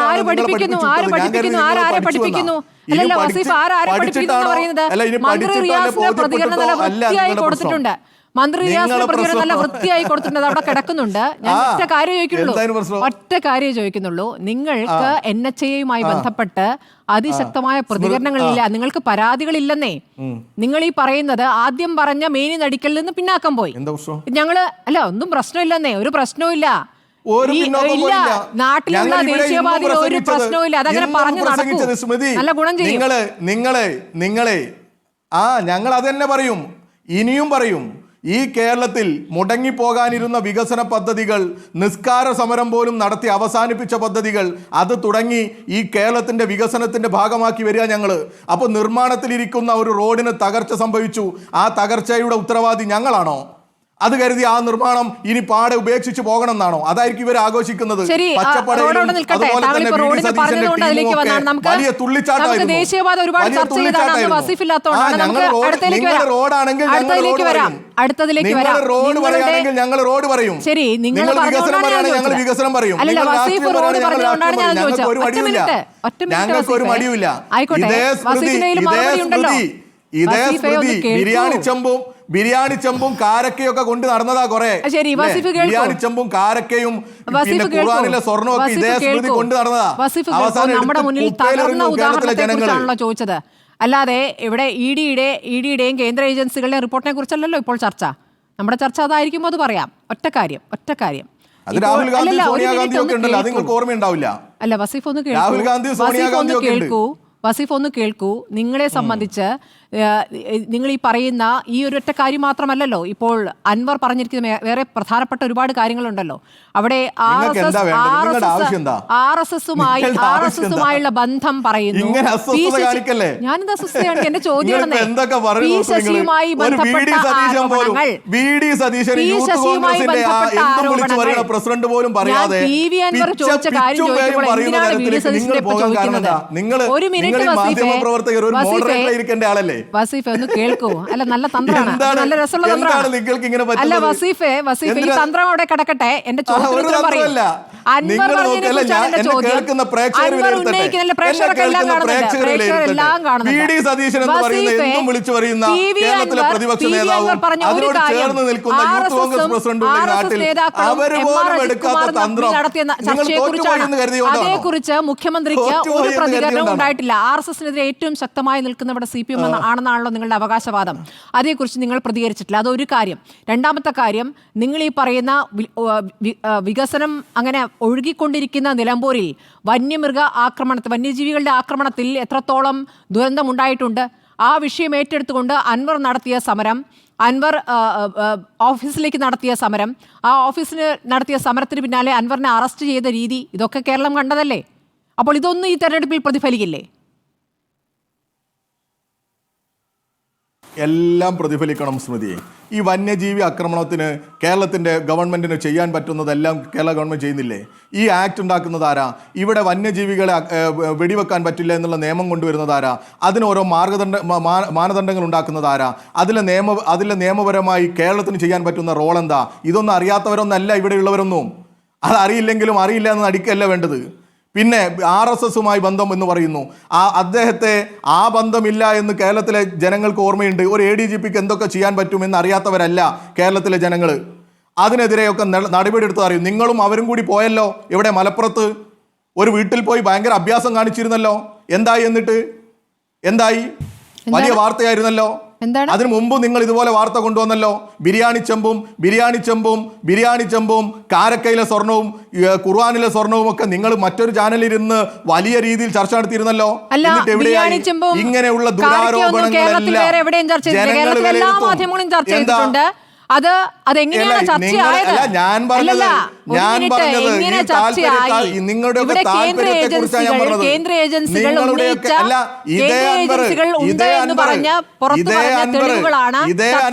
വലിയ ലോറി അങ്ങനെയുള്ള കാര്യങ്ങൾ അസ്വസ്ഥയാവല്ലേ? ഇങ്ങനെ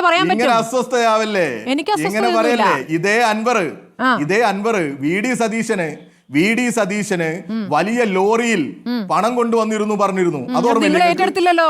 അങ്ങനെയൊക്കെ പറഞ്ഞിട്ടുണ്ട്. ഇപ്പൊ വസ്ത്രം ഒരു ഇന്ന റോട്ടിലിട്ട് എന്നെ ആക്ഷേപിക്കുകയാണെന്നും പറയുന്നുണ്ട്. ഞങ്ങൾ ഓരോരുത്തർക്കും ഇപ്പൊ സ്മൃതിക്ക് കൊടുക്കുന്ന പരിഗണന സ്മൃതിക്കും, അൻവറിന് കൊടുക്കുന്ന പരിഗണന അൻവറിനും, അതുപോലെ വി ഡി സതീശന് കൊടുക്കുന്ന പരിഗണന വി ഡി സതീശനും, യൂത്ത് കോൺഗ്രസിന്റെ പ്രസിഡന്റിന് കൊടുക്കുന്ന പരിഗണന യൂത്ത് കോൺഗ്രസിന്റെ പ്രസിഡന്റിനും ഒക്കെ ഞങ്ങൾ കൊടുക്കുള്ളൂ.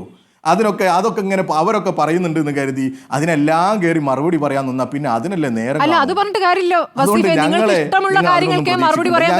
ഞങ്ങളെ സംബന്ധിച്ചിടത്തോളം കേരളത്തിലെ ഇഷ്ടമുള്ള കാര്യങ്ങളല്ല മറുപടി പറയണമെന്ന് തോന്നുന്നതിനെ കുറിച്ച് പൂർണ്ണമായും മറുപടി പറഞ്ഞിട്ടേ ഞങ്ങൾ പോകൂ. തെരഞ്ഞെടുപ്പിൽ വരുന്ന എല്ലാ ചോദ്യങ്ങളും ഞാൻ നേരത്തെ പറഞ്ഞു. കഴിഞ്ഞ തെരഞ്ഞെടുപ്പിലും ഇതിനേക്കാൾ വലുത് നിങ്ങൾ എന്താ പറഞ്ഞത്? അന്ന് വോട്ടെണ്ണുന്ന ദിവസം പോലും നിങ്ങളിൽ പല മാധ്യമങ്ങളും ഇന്ന സ്ഥാനാർത്ഥികൾ തോൽക്കും, ഇത്രയാണ് ഭൂരിപക്ഷം, ഇതാണ് കാരണം എന്നൊക്കെ നിങ്ങൾ പറഞ്ഞിരുന്നു. അതൊക്കെ ഞങ്ങൾ അതിജീവിച്ചു. അതുകൊണ്ട് ഇനിയും ഞങ്ങൾ ഇതൊക്കെ അതിജീവിക്കും. എല്ലാ നുണപ്രയോഗങ്ങളെയും എല്ലാ നുണ പ്ലാനിങ്ങുകളെയും ആസൂത്രണങ്ങളെയും ഞങ്ങൾ അതിജീവിക്കും. എല്ലാ ആക്ഷേപങ്ങളെയും അതിജീവിക്കും. ഞങ്ങൾ മുന്നോട്ട് വെക്കുന്നത് വികസനമാണ്. ഞങ്ങൾ മുന്നോട്ട് വെക്കുന്നത് മതനിരപേക്ഷതയാണ്. ഈ നാടിൻ്റെ മുന്നേറ്റമാണ്. ആ നാടിൻ്റെ മുന്നേറ്റത്തോടൊപ്പം ഈ ജനങ്ങൾ നിൽക്കും. ഇടതുപക്ഷത്തോടൊപ്പം നിൽക്കുന്ന, ഭരണകക്ഷിയോടൊപ്പം നിൽക്കുന്ന ഒരു MLA ഉണ്ടാകണം എന്ന് ഈ നാട് ആഗ്രഹിക്കും. അങ്ങനെ ഞങ്ങൾ വിജയിച്ചു വരിക തന്നെ ചെയ്യും. ഈ നാട്ടിൽ വികസന പ്രവർത്തനങ്ങൾ തുടരും. ആ തുടർ വികസനത്തിന് ഈ നാട് വലിയ ഭൂരിപക്ഷം ഇടതുപക്ഷത്തിന് നൽകും എന്നുള്ള പ്രതീക്ഷയാണ്. സ്ഥാനാർത്ഥിയെ നിശ്ചയിക്കാൻ പക്ഷേ ഇത്തിരി സമയം പിടിക്കും, അത്രേ ഉള്ളൂ. ഉല്ലാസ് ബാബു, MT രമേശ് സ്മൃതി പറയുന്ന സ്ഥാനാർത്ഥിയെ തൽക്കാലം ഞങ്ങൾക്ക് താല്പര്യമില്ല. എങ്ങനെ?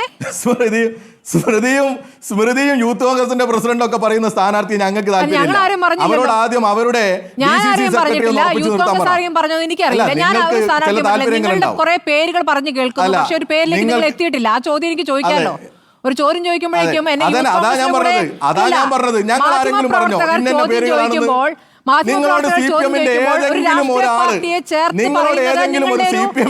നല്ല ദുരുദ്ദേശമാണ്. നടക്കട്ടെ, അതങ്ങനെ തുടരുക. അതാണല്ലോ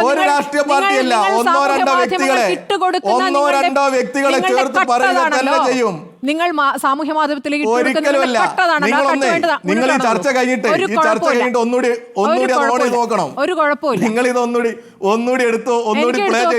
എന്റെ ചോദ്യങ്ങളൊക്കെ എന്റെ കയ്യിലുള്ള ചോദ്യങ്ങളാണ്. ആയിക്കോട്ടെ, എന്റെ കയ്യിലുള്ള ചോദ്യങ്ങൾ എന്റെ ചോദ്യങ്ങളാണ്. പ്രതിപക്ഷ സ്വരത്തിൽ സംസാരിക്കുന്ന മാധ്യമങ്ങൾ പ്രതിപക്ഷ പാർട്ടിയുടെ ഭാഗമാണ് എന്ന് നിങ്ങൾക്ക് വ്യാഖ്യാനിക്കാം. നിങ്ങൾക്ക് തുടരാം. നിങ്ങളെ നേരായ വഴിയിലേക്ക് കൊണ്ടുവരിക എന്നുള്ളത് ഞങ്ങളുടെ ഉദ്ദേശമല്ല. ഉല്ലാസ് ബാബു, നിങ്ങളെ നേരായ വഴിയിലേക്ക് കൊണ്ടുവരിക എന്നുള്ളത് ഞങ്ങളുടെ ഉദ്ദേശമല്ല. പക്ഷെ നിങ്ങൾ ആഗ്രഹിക്കുന്നത് പോലെ ഞങ്ങൾ പറയണം. നേരായ വഴിയൊന്നും നിങ്ങൾ തെരഞ്ഞെടുത്ത് തരണ്ടെന്നേ. ഞങ്ങൾക്കറിയാം നേരായ വഴി എന്താന്ന്. നിങ്ങൾ ആഗ്രഹിക്കുന്നത് പോലെ, നിങ്ങൾ ആഗ്രഹിക്കുന്ന തീയതിയിൽ നിങ്ങൾ ആഗ്രഹിക്കുന്ന ആളെ സ്ഥാനാർത്ഥിയാക്കണം, നിങ്ങൾ ആഗ്രഹിക്കുന്ന സമയത്ത് പ്രഖ്യാപിക്കണം. അതൊന്നും ഞങ്ങളിൽ നിന്ന്. പക്ഷേ നിങ്ങൾ എന്തുകൊണ്ട് സ്ഥാനാർത്ഥി നിശ്ചയിച്ചില്ല എന്ന ചോദ്യം ഞങ്ങൾക്ക് ചോദിക്കാനും പറ്റും. ആ ചോദ്യം ചോദിക്കാൻ സാധിക്കും, അത് ചോദിക്കുകയും ചെയ്യും. ഞങ്ങൾ 30-ാം തീയതി ഞങ്ങളെ സെക്രട്ടേറിയറ്റ് അന്നേ പ്രഖ്യാപിക്കൂ. ആയിക്കോട്ടെ, സെക്രട്ടേറിയറ്റ് 30-ാം തീയതി നടക്കൂ. അതിന് കട്ടുകിട്ട് അങ്ങോട്ടും ഇങ്ങോട്ടും മാറാൻ പറ്റില്ല. 30-ാം തീയതി നിശ്ചയിച്ചാൽ 30-ാം തീയതി. ഞങ്ങൾ അന്നാ നിശ്ചയിച്ചത്. ആയിക്കോട്ടെ. റിപ്പോർട്ടർ ടിവിയിലെ സ്മൃതി പറഞ്ഞു, നിങ്ങൾക്ക് തിരക്കില്ല വി.ഡി. സതീശൻ യൂത്ത് കോൺഗ്രസും പറഞ്ഞു, അതുകൊണ്ട് ഞങ്ങൾക്ക് 29-ാം തീയതി ആക്കി കളയാം എന്നാണോ കരുതുന്നത് മാഡം? ശരി ഉല്ലാസ് ബാബു, അങ്ങനെയാണോ കരുതുന്നത്? ഉല്ലാസ് ബാബു, നിങ്ങൾ ഇത്രയും നേരം പറഞ്ഞിരുന്നത് നിങ്ങൾക്ക് ചോദിച്ചോട്ടെ വസീഫ്, ഉല്ലാസ് ബാബു പറഞ്ഞുകൊണ്ടിരുന്നത് ഇതുവരെ, ഉല്ലാസ് ബാബു പറഞ്ഞതല്ല, നിങ്ങളുടെ പാർട്ടി സംസ്ഥാന അധ്യക്ഷൻ തന്നെ പറഞ്ഞുകൊണ്ടിരുന്നത് ഇതൊരു അനാവശ്യ തെരഞ്ഞെടുപ്പാണ്, സമയവും പണവും അധ്വാനവും ഒക്കെ വെറുതെ കളയാൻ ഉദ്ദേശിക്കുന്നില്ല എന്നാണ്. പക്ഷേ നിങ്ങൾ ചെറിയ അധ്വാനം ഒരു വശത്ത് നടത്തുന്നുണ്ട്. എം ടി രമേശ് ഇവിടെ DCC ജനറൽ സെക്രട്ടറി ബീന ജോസഫിനെ കണ്ടു, നിങ്ങൾക്ക് താല്പര്യമുണ്ടോ എന്ന് ചോദിച്ചു. അപ്പോൾ നിങ്ങൾക്കകത്ത് ഒരാളെ കിട്ടാത്തതുകൊണ്ട് പുറത്ത് അസംതൃപ്തരെ തേടി നടക്കുകയാണോ? അല്ല, ഞങ്ങളുടെ സംസ്ഥാന അധ്യക്ഷൻ പറഞ്ഞ കാര്യത്തിൽ അണുകിട വ്യത്യാസം ഇന്നുമില്ല, ഒരു സംശയവും വേണ്ട. അത് പരിപൂർണമായിട്ട് അനാവശ്യമായ ഒരു തെരഞ്ഞെടുപ്പ് തന്നെയാണ്. നേരത്തെ നിങ്ങളുടെ ചാനൽ തന്നെ എഴുതി വയ്ക്കുന്നുണ്ടല്ലോ, കയ്യാലപ്പുറത്തോ എന്ന് ചോദിച്ചില്ല. ഞാൻ പറഞ്ഞ ആ കേരള രാഷ്ട്രീയത്തിൻ്റെ കയ്യാലപ്പുറത്തെ തേങ്ങ ഉണ്ടാക്കി തീർത്തിട്ടുള്ളൊരു പ്രശ്നമാണ് ഇന്ന് കേരളം നേരിടുന്നത്. ഇടതുപക്ഷത്തിനും വലതുപക്ഷത്തിനും ഒന്നും ഈ തെരഞ്ഞെടുപ്പിനോട് വലിയ താല്പര്യം ഉണ്ടാവില്ല. ഈ 7 മാസം കൊണ്ട് അവിടെ ജയിച്ചു വരുന്ന ഒരു MLAക്ക് മലമറക്കാൻ സാധിക്കില്ല എന്നുള്ള യാഥാർത്ഥ്യവും നമുക്കറിയാം. പിന്നെ ജനാധിപത്യ പ്രക്രിയയിൽ ഞങ്ങൾ മത്സരിക്കില്ല എന്ന് ഞങ്ങൾ പറഞ്ഞിട്ടില്ല, നിങ്ങളുണ്ടാക്കിയ വ്യാഖ്യാനമാണ്. ആ സൂചന എന്ന് നേരത്തെ പറഞ്ഞില്ല, ആ സൂചന നിങ്ങളുണ്ടാക്കിയിട്ടുള്ളതാണ്. BJP മത്സരിക്കണോ വേണ്ടയോ എന്നുള്ളത് കേന്ദ്ര നേതൃത്വമാണ് തീരുമാനിക്കുക. ആ നേതൃത്വം അത് കൃത്യമായി തീരുമാനിക്കും. ആ മത്സരത്തിന്റെ കാര്യങ്ങൾ അത് യഥാസമയം നിങ്ങൾ അറിയിക്കും. ഒരു കാര്യം നിങ്ങൾ മനസ്സിലാക്കേണ്ടത്, ഈ തെരഞ്ഞെടുപ്പിൽ സ്മൃതി അടങ്ങുന്ന മറ്റ് സാധാരണഗതിയിൽ ഞങ്ങൾ തെരഞ്ഞെടുപ്പിൽ മത്സരിക്കാനില്ല എന്ന ഒരു രാഷ്ട്രീയ പാർട്ടിയും പറയില്ല. അങ്ങനെ അങ്ങ് തുറന്നങ്ങ് പറയുന്ന രീതിയിൽ, അതായത് ഇത് ഒരു അനാവശ്യ തെരഞ്ഞെടുപ്പാണ്, ഇവിടെ അധ്വാനം കളയേണ്ടതില്ല, പകരം തദ്ദേശ തെരഞ്ഞെടുപ്പിലാണ് അധ്വാനം വേണ്ടത് എന്ന് കൂടി പറയുകയാണ്.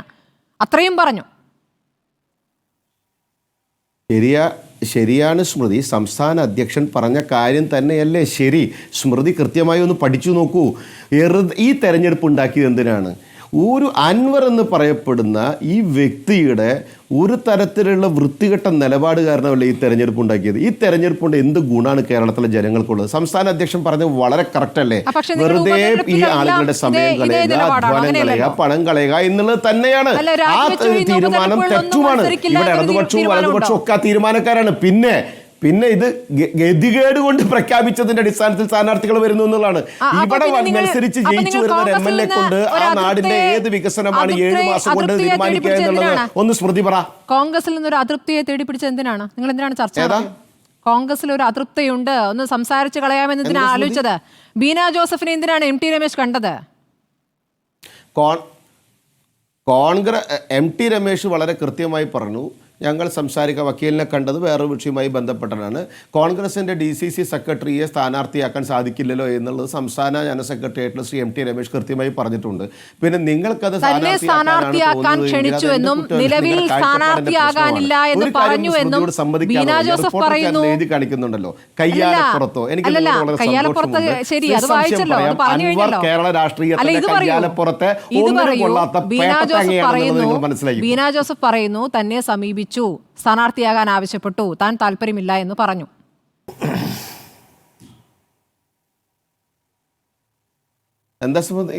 ബീന ജോസഫ് പറയുന്നു തന്നെ രമേശ് വന്ന് കണ്ടത് സ്ഥാനാർത്ഥിയാകാൻ ആവശ്യപ്പെട്ടിട്ടാണെന്ന്. നിങ്ങൾ നിഷേധിച്ചിട്ട് കാര്യമുണ്ടോ?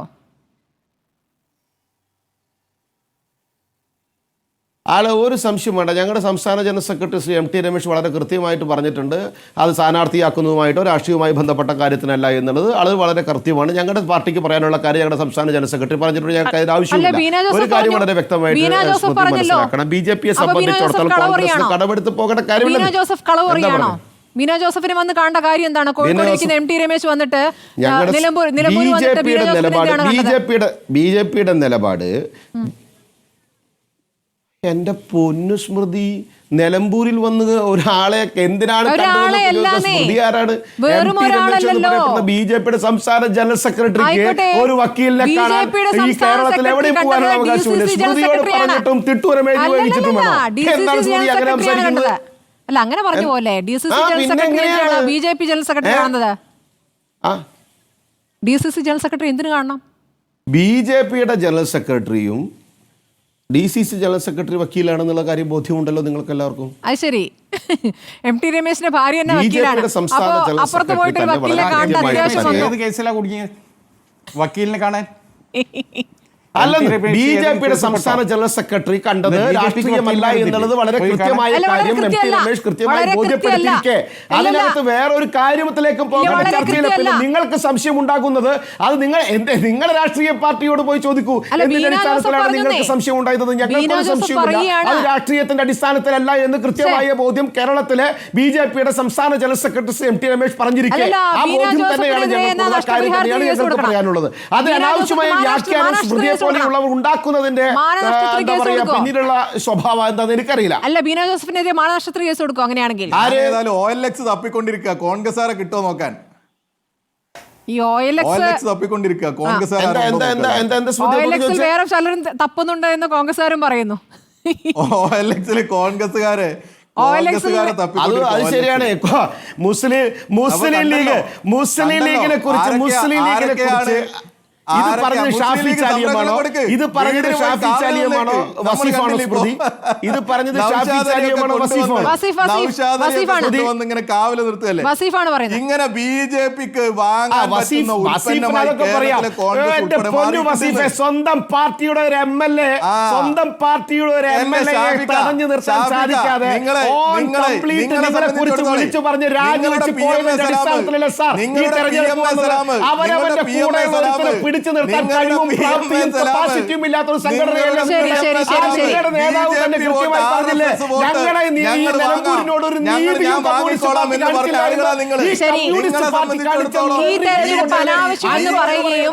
എന്നിട്ട് അസംതൃപ്തരുണ്ടോ എന്ന് തേടി അപ്പുറത്തെ പാർട്ടിയിൽ ആളെ തപ്പി പോവുകയും ചെയ്ത BJP ഇപ്പോൾ മറ്റു പാർട്ടികൾക്കെതിരെ പറഞ്ഞുകൊണ്ടിരിക്കുകയാണ്. OLX-ൽ നിങ്ങളും തേടുന്നുണ്ട് ഉല്ലാസ് ബാബു. ശ്രീ സണ്ണിക്കുട്ടി എബ്രഹാം, ഇപ്പോൾ ഇതിന്റെ ഒരു പര്യവസാനം എന്തായിരിക്കും? കുഞ്ഞാലിക്കുട്ടി പറയുന്നു നല്ല പര്യവസാനം എന്നാണ് പറയുന്നത്. ഈ നല്ല പര്യവസാനം എന്ന് പറയുമ്പോൾ ഇനിയൊന്നും മിണ്ടാതെ PV അൻവർ ഇരിക്കുകയും ഇനിയിപ്പോൾ നാളെ ഇപ്പോൾ കേസുമായി കൂടിക്കാഴ്ച എന്ന് കേൾക്കുന്നു. അങ്ങനെയെങ്കിൽ ആ കൂടിക്കാഴ്ചയ്ക്ക് ശേഷം ഈ അസോസിയേറ്റ് അംഗമായി അൻവർ തൃപ്തിയോടെ നിൽക്കും എന്നാണോ കരുതേണ്ടത്? ഞാൻ മനസ്സിലാക്കുന്നത് അതിനപ്പുറത്തേക്ക് ഒരു ഫുൾ ഫ്ലെഡ്ജഡ് ആയിട്ടുള്ള ഒരു മെമ്പർഷിപ്പ് UDF-ൽ ഈ പാർട്ടിക്ക് നൽകാൻ സാധിക്കുമെന്ന് എനിക്ക് തോന്നുന്നില്ല. സ്മൃതി നമ്മൾക്കറിയാമല്ലോ, ഈ TMC എന്ന് പറയുന്ന പാർട്ടി എവിടെയാണ് ഉള്ളത് കേരളത്തിൽ? അദ്ദേഹം ആദ്യം എന്താ ചെയ്തത്? DMK ചേരാനല്ലേ നോക്കിയത്? അല്ലെ DMKയുടെ ഭാഗമാകാനല്ലേ? അദ്ദേഹത്തിന് അറിയില്ലായിരുന്നു DMKയും ഇവിടുത്തെ CPM-ആയിട്ട് നല്ല ബന്ധമാണ്. സ്റ്റാലിനും പിണറായി വിജയനുമായിട്ട് വളരെ നല്ല സൗഹൃദമാണുള്ളത്. ആ ബന്ധമുള്ളപ്പോൾ ഈ പിണറായി വിജയനെ പള്ളു പറഞ്ഞിട്ട് പുറത്തിറങ്ങി വരുന്ന ഒരാൾ അവിടെ ചെന്ന് DMKയുടെ ഒരു ഘടകം കേരളത്തിൽ ഉണ്ടാക്കാമെന്ന് പറഞ്ഞാൽ എങ്ങനെ നടക്കാനാണ്? അത് നടന്നില്ല, അതങ്ങ് ചുറ്റിപ്പോയി. അത് കഴിഞ്ഞാലാണ് കൽക്കട്ടയ്ക്ക് പോയത് TMC. ഇവിടെ എവിടെയാണ് സ്മൃതി TMC ഉള്ളത്? ഞാൻ മനസ്സിലാക്കുന്നത് അദ്ദേഹം വിജയസാധ്യതയുടെ 3 സീറ്റ് ചോദിച്ചെന്നാണ്. ഏതാ അടുത്ത തെരഞ്ഞെടുപ്പിൽ ഈ മുന്നണിക്കുള്ളിൽ നിൽക്കണമെങ്കിൽ 3 സീറ്റ്. ഇപ്പോൾ ഇവിടെ ഷാഫി പറഞ്ഞു കൊച്ചു പാർട്ടികളാണെങ്കിലും നമ്മളങ്ങോട്ട് സ്വീകരിക്കണമെന്ന്. ഞാൻ നാളെ 10-15 പേരെ സംഘടിപ്പിച്ചുകൊണ്ട് ഏതെങ്കിലും ഒരു അഖിലേന്ത്യാ പാർട്ടിയുടെ ഒരു ഘടകം ഉണ്ടായിക്കൊണ്ട് വന്നാൽ മുസ്ലിം ലീഗുകാർ സമ്മതിക്കുമോ? ഷാഫി സമ്മതിക്കുമോ? ഇതിനൊക്കെ ചില വ്യവസ്ഥകളുണ്ടെന്നേ. ഇദ്ദേഹം ഈ കഷ്ടപ്പെട്ട് പണിയെടുത്ത് വളർത്തിക്കൊണ്ടുവന്ന പാർട്ടിയൊന്നും അല്ലല്ലോ TMC. കൽക്കട്ടയിലെ പശ്ചിമ ബംഗാൾ ഒരു വലിയ പാർട്ടിയാണ്, അതില്ലെന്ന് ഞാൻ സമ്മതിക്കുന്നില്ല. അവിടെ ഭരണകക്ഷിയാണ്. BJP-യെയും CPM-നെയും പരാജയപ്പെടുത്തിക്കൊണ്ട് വളരെ മുമ്പിലോട്ട് കയറി നിന്ന് അധികാരം പിടിച്ച പാർട്ടിയാണ്. അതിന് ഇവിടെന്താ പ്രസക്തി? അതിൻ്റെ ഒരു ഘടകം ഉണ്ടാക്കിയെന്നും പറഞ്ഞ് വന്നിട്ട് ഇവിടെ മുന്നണിയിൽ മെമ്പർഷിപ്പ് ചോദിക്കുക. എനിക്ക് ലീഗിൻ്റെ നിലപാട് ഇക്കാര്യത്തിൽ എനിക്കറിയത്തില്ല. പക്ഷേ ഷാഫി ചാലിയം ഇദ്ദേഹം ഒരു വലിയൊരാളാണെന്നാണ് ധരിക്കുന്നത്. ഒരു വലിയ സംഭവമാണെന്നാണ് അൻവറിന്റെ ഒരു വിചാരം. ആ വിചാരം ഷാഫിക്കൊക്കെ ഉണ്ടെന്ന് തോന്നുന്നു. ഈ വയനാട് മത്സരത്തിനെ കുറിച്ചൊക്കെ ഷാഫി ഞാൻ പറഞ്ഞില്ല അല്ല മലപ്പുറത്ത് അല്ല ഞാൻ പറഞ്ഞില്ല ലീഗിന് അങ്ങനെയാണെങ്കിൽ മലപ്പുറത്ത് ലീഗ് പ്രധാന ശക്തിയാണല്ലോ. മലപ്പുറത്ത് ഏറ്റവും കൂടുതൽ മണ്ഡലങ്ങളിൽ മത്സരിക്കുന്ന ലീഗുമാണ്. അപ്പോൾ അങ്ങനെ സംഭവിക്കുമ്പോൾ ലീഗിന് അൻവറിനെ പിണക്കാൻ താല്പര്യമില്ല എങ്കിൽ ആ താല്പര്യത്തിന് വിരുദ്ധമായി കോൺഗ്രസിന് മുന്നോട്ട് പോകാനാകുമോ? അല്ല, അങ്ങനെയല്ലല്ലോ, അതല്ലല്ലോ കാര്യം. ആ പ്രശ്നമല്ലല്ലോ ഇവിടെ പറയുന്നത്. ഞാൻ ചോദിക്കുന്നത് വയനാട്ടിലെ അദ്ദേഹം മത്സരിച്ചതിനെ പറ്റി പറഞ്ഞു. MA ഷാനവാസിന് 3.7 ലക്ഷം വോട്ടും സത്യൻ മുഖേരിക്ക് 3.5 ലക്ഷം വോട്ടും കിട്ടിയപ്പോഴേ 37,000 വോട്ടാണ് കിട്ടിയത് ഈ മഹാനായ അൻവറിന്. ഇദ്ദേഹം എന്തോ വലിയ സംഭവമാണെന്ന് ലീഗുകാർ അല്ലെ UDF-കാർ കൊണ്ടു കിടക്കണോ? ഞാൻ 2 ഉദാഹരണങ്ങൾ കൂടെ പറയാം. ഇവിടെ അത് വസീഫ് ഒന്ന് സൂചിപ്പിച്ചു. അതായത് ഈ കേരയിൽ ഒന്ന് മുടക്കി കിട്ടുന്നതിന് വേണ്ടി 150 കോടി രൂപ കൈക്കൂലി വാങ്ങിച്ച ആളാണ് സതീശൻ എന്ന് പറഞ്ഞു. അപ്പോൾ എന്നിട്ട് എന്താ അദ്ദേഹം അവസാനം പിന്നെ എന്താ പറഞ്ഞത്? പി ശശി അദ്ദേഹത്തിന് എഴുതി കൊടുത്തു, ഞാൻ നിയമസഭയിലോട്ട് വന്ന് അതങ്ങ് പ്രസംഗിച്ചു. അങ്ങനെ ഒരാളാണോ ഈ TMCയുടെ പേരിൽ ഈ മുന്നണിയിൽ അംഗമായി നാളെ ജയിച്ച് മന്ത്രിയാകേണ്ടത്? അദ്ദേഹം KC വേണുഗോപാൽ, അദ്ദേഹം നാളെ സംസാരിക്കും, അദ്ദേഹത്തിലാണ് പ്രതീക്ഷ എന്ന് പറഞ്ഞല്ലോ. അദ്ദേഹത്തെ പറ്റി എന്താ പറഞ്ഞത്? 23-ലെ ഒരു 3-4 സംസ്ഥാനങ്ങളിൽ നടന്ന തെരഞ്ഞെടുപ്പ് കഴിഞ്ഞപ്പം ആ സംസ്ഥാനങ്ങളുടെ പേരൊക്കെ ഞാൻ ഇപ്പോൾ ഓർക്കുന്നില്ല. അദ്ദേഹം എന്താ പറഞ്ഞത്? KC വേണുഗോപാലിനെ AICC ജനറൽ സെക്രട്ടറി ആക്കിയതാണ്, സംഘടനാ ചുമതലയുള്ള ജനറൽ സെക്രട്ടറി ആക്കിയതാണ് കോൺഗ്രസ് ഇതുപോലെ തകരാൻ കാരണമെന്ന് അൻവറാ പറഞ്ഞത്. ഇതൊക്കെയാണ് പശ്ചാത്തലം. ഷാഫി പശ്ചാത്തലമൊക്കെ നോക്കും, നേരത്തെ എന്തായിരുന്നു ഈ മനുഷ്യൻ എന്നൊക്കെ ഉള്ളത് നോക്കും. അതൊക്കെ അതിൻ്റെയൊക്കെ അടിസ്ഥാനത്തിലാണ് ഒരു മുന്നണിയിൽ പ്രവേശിപ്പിക്കണോ, നിങ്ങളൊരു സീറ്റ് കൊടുക്കുന്നത് പോലെയല്ല, ഒരു മുന്നണിയിൽ പ്രവേശിപ്പിക്കണോ. CPM എല്ലാ സിംഗിൾ മെമ്പർ കക്ഷിക്കും മന്ത്രിസ്ഥാനം കൊടുത്തിട്ടില്ല. അതിൽ 6 മാസമൊക്കെ 2ആയിട്ട് ഭാഗിച്ചു. അങ്ങനെയാണല്ലോ നമ്മുടെ കടന്നപ്പള്ളിക്ക് ഒരു ടേം കിട്ടുന്നു, ആന്റണി രാജുവിന് കിട്ടുന്നു, അത് കഴിഞ്ഞിട്ട് ഗണേഷ് കുമാറിന് കിട്ടുന്നു, അങ്ങനെ ഓരോരുത്തർക്ക് കിട്ടുന്നു. അവിടെയൊക്കെ ഒരു വ്യവസ്ഥയുണ്ട്. ഇവിടെ ഇപ്പോൾ എങ്ങനെങ്കിലും ഇതിനകത്ത് കടക്കണം, അടുത്ത ജയിക്കുന്ന ഒരു സീറ്റ് വാങ്ങിക്കണം, UDF അധികാരത്തിൽ വന്നാൽ ഭൂരിപക്ഷം കിട്ടിയാൽ അപ്പോൾ ഒരു മന്ത്രിയാകണം. അതിനുവേണ്ടി ഈ നിർണായകമായ ഒരു തെരഞ്ഞെടുപ്പിന് തൊട്ട് മുമ്പ് ആ മുന്നണിയുടെ, അദ്ദേഹം ചേരാൻ ആഗ്രഹിക്കുന്ന മുന്നണിയുടെ എല്ലാ സാധ്യതകളെയും തകർക്കുന്ന രീതിയിൽ, അല്ലെങ്കിൽ അത് മന്ദീഭവിക്കുന്ന രീതിയിൽ ഒരു നിലപാടെടുക്കുക. പിന്നെ ലീഗിന് അദ്ദേഹത്തിനെ സപ്പോർട്ട് ചെയ്യുന്നതിലൊന്നും കുഴപ്പമില്ല. ലീഗ് ഒരു അനുരഞ്ജനത്തിന് പോകുന്നതിലും എന്തെങ്കിലും കുഴപ്പമുണ്ടെന്ന് തോന്നുന്നില്ല. മുന്നണിയിൽ അത്തരം സന്ദർഭങ്ങളിലൊക്കെ അവർ വളരെ ക്രിയാത്മകമായിട്ടൊരു നിലപാടെടുക്കുന്ന ഒരു പാർട്ടിയാണ് ലീഗ്. പക്ഷേ ഇത് നന്നായിട്ട് തീരും എന്ന് പറയുന്നത് എനിക്കറിഞ്ഞുകൂടെ എങ്ങനെയാണ് തീരുന്നത്. അദ്ദേഹത്തിന് ഒരു അസോസിയേറ്റ് മെമ്പറായിട്ടിരുന്നുകൊണ്ട് ഈ ഗവൺമെന്റ് ഒരു പരിഹാരം സാധ്യമാണോ? വിശ്വാസമില്ല. ഇതുപോലെ ഷാഫി ചാലിയം, അങ്ങനെ ഒരു പരിഹാരം സാധ്യമാണോ? ഇനി അസോസിയേറ്റ് അംഗം എന്നതിലപ്പുറം ഒന്നും ചെയ്യാൻ സാധ്യതയില്ല എന്ന് ശ്രീ സണ്ണിക്കുട്ടി പറയുന്നു. മുന്നണിയിൽ എടുക്കുക പ്രായോഗികമായി ഇപ്പോൾ ബുദ്ധിമുട്ടുള്ള കാര്യവുമാണ്. അങ്ങനെയെങ്കിൽ ഈ അസോസിയേറ്റ് അംഗമായി നിന്നുകൊണ്ട് അൻവർ നിശബ്ദനായി നിങ്ങൾക്കൊപ്പം തുടരുമോ? അല്ല, സണ്ണിക്കുട്ടി ഇരിക്കുന്ന ഫ്രെയിമെന്നില്ല, അത്തരമൊരു ഫ്രെയിമല്ല എൻ്റേത്. സണ്ണിക്കുട്ടിക്ക് സ്വതന്ത്രമായി എന്നും വിലയിരുത്താം. എന്നാൽ നമുക്കതിന് കഴിയില്ല. ഒരു തെരഞ്ഞെടുപ്പ് സമയത്ത് ദീർഘകാലം 2 തവണ അവിടെ MLA ആയ ഒരു മനുഷ്യൻ, ആ മനുഷ്യൻ ഗവൺമെൻറ്റുമായി എന്താകാണ് പ്രശ്നങ്ങൾ ഉണ്ടാകുകയാണ്. അദ്ദേഹം ചില പ്രശ്നങ്ങൾ ഉയർത്തുകയാണ്. ആ ഉയർത്തിയ പ്രശ്നം കേരളം SP-യുടെ സ്ഥാനം തെറിക്കുകയാണ്. നമുക്ക് മാറ്റാം. അതെ, ഞാൻ എന്താ മറിച്ച് UDF-ൻ്റെ ആണെന്ന് പറഞ്ഞു സണ്ണിക്കുട്ടി. ഞാൻ ഇടതുപക്ഷത്തിൻ്റെ MLA ആയി ഇടതുപക്ഷക്കാരനായി ജയിച്ച ആളാണ് അൻവർ. TMC എന്ന പാർട്ടിയെ ഞാനിവിടെ വിലയിരുത്തിയിട്ടേ ഇല്ല. ആ പാർട്ടിയിൽ എത്ര ആളുണ്ടെന്ന് ഞാൻ എണ്ണെടുക്കാൻ പോയിട്ടില്ല. TMC എന്നത് അൻവർ ചേർന്നൊരു പാർട്ടിയുടെ പേരായിരിക്കും. ബംഗാളിൽ നിന്ന് ഏതായാലും കുറേ ആളുകളെ ഇങ്ങോട്ട് വന്ന് താമസിപ്പിക്കാനല്ലല്ലോ ഉണ്ടാക്കിയത്. അൻവറിൻ്റെ കൂടെ അത് ഒരു നിയോജകമണ്ഡലത്തിൽ ഒരു പഞ്ചായത്തിൽ 10 or 5 പേരാണെങ്കിലും അദ്ദേഹത്തിന് കൂടെ കുറച്ച് പേരുണ്ട്. പിന്നെ 36,000 വോട്ട് ഒരു വ്യക്തി നേടിയെന്നത് 3.5 ലക്ഷം വോട്ട് ഒരു മുന്നണി നേടിയതും 36,000 ഒരു വ്യക്തി 36,000 വോട്ട് നേടിയതും അത്ര മോശമാക്കി കാണരുത് സണ്ണിക്കുട്ടി. അതിൻ്റെ അർത്ഥം അൻവറിനെ വെള്ളപൂശാനോ അൻവർ പറയുന്ന എല്ലാ കാര്യങ്ങളും പിന്തുണയ്ക്കാനോ ഞങ്ങൾ തയ്യാറല്ല. അൻവറിൻ്റെ അടുത്ത് നിന്ന് കഴിഞ്ഞ 2 ദിവസമായി വന്നുകൊണ്ടിരിക്കുന്നത് ഞങ്ങൾക്കും വളരെ പ്രയാസം ഉണ്ടാക്കിയ സംഗതിയാണ്. കോൺഗ്രസിനെ പ്രയാസപ്പെടുത്തുക അറിഞ്ഞാൽ അത് ഞങ്ങൾക്ക് വേദനിക്കുക. ആരാണ് നിയന്ത്രിക്കാൻ കഴിയുന്നത് എന്നൊരു ചോദ്യം കൂടെ അവിടെ നിൽക്കുകയാണ്. വസീഫ്, അവസാനമായി നിങ്ങളെ സംബന്ധിച്ച് ഞാൻ പറയട്ടെ സ്മൃതി, സമയം കഴിയണം. സണ്ണിക്കുട്ടി എന്നെ കൊണ്ടുപോയിട്ട് ഒരു മിനിറ്റ്, ഞാൻ ലീഗിന്റെ സംസ്ഥാന സെക്രട്ടറി, ഞാനൊന്ന് കംപ്ലീറ്റ്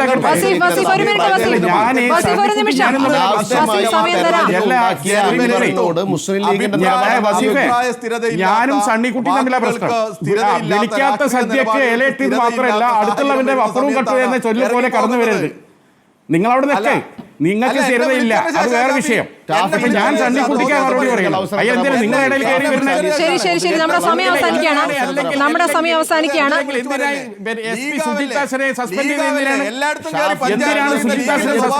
ആവശ്യമാണോ അനാവശ്യമാണോ വിലയിരുത്താമോ? ശരി, ഒരു കാര്യം വ്യക്തമാണ് ശ്രീ ഷാഫി ചാലിയം, ഒരു കാര്യം വ്യക്തമാണ്.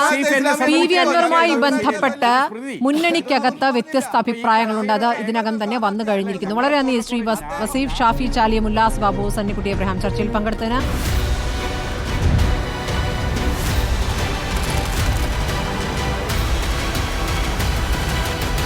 Debate with Smriti Paruthikad.